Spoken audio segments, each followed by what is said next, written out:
오늘이 아마 제가 추모 문화제를 시작한 지 10번째입니다. 15년부터 시작했는데요. 그래서 아마 날짜는 제일 앞선 날짜입니다. 대체적으로 7월 9일 후반부에 있는데요. 오늘은 7월 5일입니다. 장마가 이렇게 마른 장마여가지고 기후 변화로 인해서 엄청나게 더운 날씨에 이렇게 참석해 주셔서 감사합니다. 이제 최학성 이분은 1901년에 태어나셔서 32년에 돌아가셨는데요. 이분이 이제 우리나라 신경영파, 그러니까 카프죠. 카프 문학의 전반기에 활동하신 분이신데, 초등학교 한 3, 4학년 졸업을 못하고 끝났는데도 우리 문학사에서 큰 획을 그었습니다. 그래서 이제 이분 자체가 춘원 이광수의 서간, 편지 형식으로 문학을 공부했는데, 이분이 10살까지는 잘 살았어요. 서울 근교에서. 그런데 이제 10살 이후로 집안에 풍비박산이 나가지고 아버지가 만주로 이제 떠돌게 됐는데, 이분이 청소년 시절에 만주를 가게 됐는데 이제 엄청 고생을 했는데, 거기에서 만난 친구가 전남 영광의 시조시인 조은이란 분을 만나게 됐습니다. 거기에서 이제 함께 떠돌다가 여기 왔는데, 떠돌면서도 이분이 이제 수없는 책을 읽게 된 것이죠. 그래서 이제 춘원 이광수의 편지 형식으로 이렇게 문학 공부를 해서 그냥 무턱대고 서울을 온 거예요. 춘원 이광수 찜을 믿고. 그런데 춘원 이광수도 그때 마땅한 게 없어가지고 저기 봉선사, 양주 봉선사의 운어 스님, 춘원의 육촌 동생, 거기에 이제 주지로 있는 그쪽으로 보냈는데, 두 분이 다 성질이 까칠해가지고 싸워가지고 3개월 만에 나왔는데, 그때 마침 이제 조선문단이라는 잡지를 방인근이라는 분이 이제 유산으로 받은 3만 원으로 조선문단지를 사서 거기에 이제 이분이 일종의 이제 사한으로 들어갔어요. 사한으로. 그런데 이분이 이제 능력이 있어가지고 거기에서 이제 기록을 하면서도 문학을 계속 공부해서, 이분이 이제 1호로 우리 문단서에 남긴 게 조선문단이라는 잡지가 추천제를 시도했는데 1호 작가예요. 그 이후에 차만식, 박하성, 쟁쟁한 소설가들이 조선문단지를 통해서 문단에 데뷔했습니다. 그래서 이분이 이제 조선문단지 추천제 1호를, 그 다음에 조선영화협회에서 이분의 소설 홍염을 최초로 상영을 하려고 제작에 의뢰를 하고 기획을 다 했는데 그건 못했습니다. 그 다음에 32년에 돌아가셨을 때 문인장, 최초로 문인장을 해서 미아리 공동묘지로 안장할 때 그 당시 서울의 자동차가 500여 대였답니다. 그런데 이분 행렬에 40, 50대가 따를 정도로 그 당시 이분을 이제 인정하고 이렇게 활동한 영역은 8년 정도밖에 아니에요. 8년밖에 아닌데, 이분이 이제 그 당시 20년대 문학가들은 대부분 다 다양한 장르를 다 했는데, 이분은 희곡 말고는 모든 장르를 다 했어요. 그러다 보니까 이분이 돌아가시니까 추모사를 그 당시 쟁쟁한 가람 이병기, 시문, 조은, 여기 지금 망우리에 묻혀있는 전재수란 분조차도 이분에 대한 추모의 글을, 추모시를 신문에 연재했더라고요.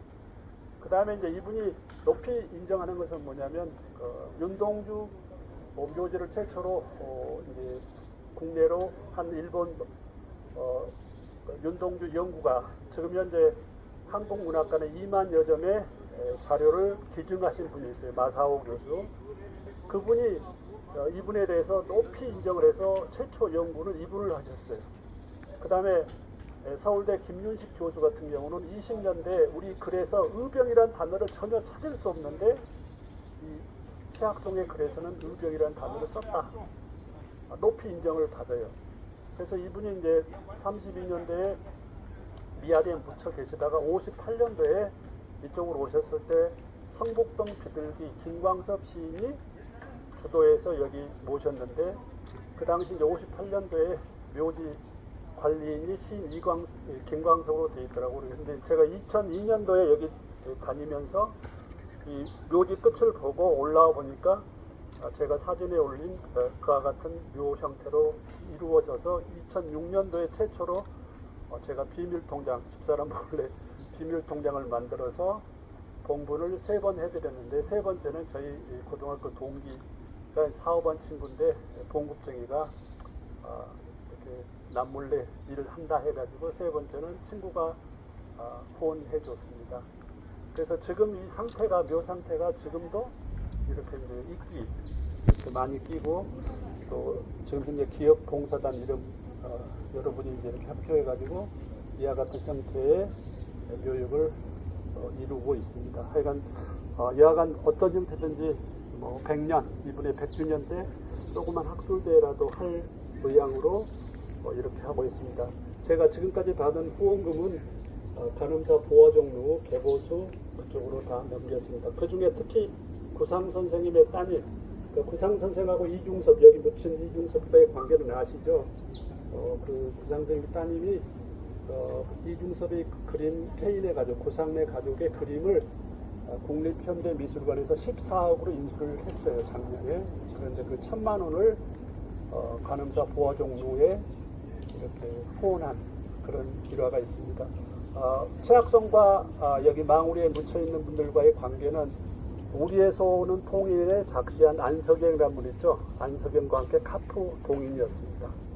그 다음에 이분의 주검을 사망진단서에 사인한 분이 유상규, 도산 안창호 선생이 망우리에 묻히게 된 계기인 유상규 병정의전 의사가 사망진단서를 사인을 했어요. 그런데 이제 이분의 아드님 최택이란 분이 아버지, 그러니까 이분은 이제 아들 2분을 남기셨는데, 한 분은 전남 영광에서 이제 폐병으로 돌아가셔서 거기에 묻혀 있고, 그 다음에 이제 둘째 아들이 29년생 둘째 아들이 북한으로 올라갔어요. 올라가지고 김일성 대학을 졸업하고 85년도에 당시 김영직 사범대학에 학부장을 했어요. 준 박사로. 그런데 그분이 이제 자기 아버지, 그러니까 신상옥 감독과 최은희 여배우가 북한에 있을 때 김정일 국방위원장이 신상옥 감독을 불러서 이분의 대표작 탈출기를 영화화해라. 그래서 영화를 제작해서 북한 전역을 돌렸어요.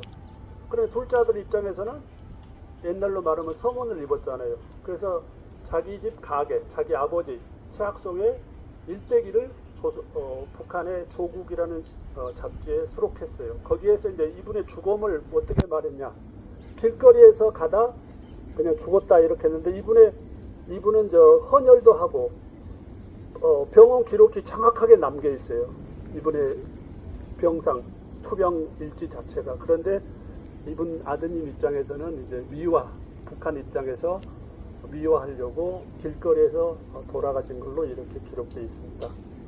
이분은 이제 배용묵 선생 계시죠, 여기 소설가. 그분하고는 연배가 비슷한데, 배용묵 선생이 이제 자기가 문단에 먼저 데뷔했어요. 그래서 매조하려고 춘원 이광수 추천사를 받으려고 조선문단지에 투고했는데, 이분이 추천사를 써줬어요.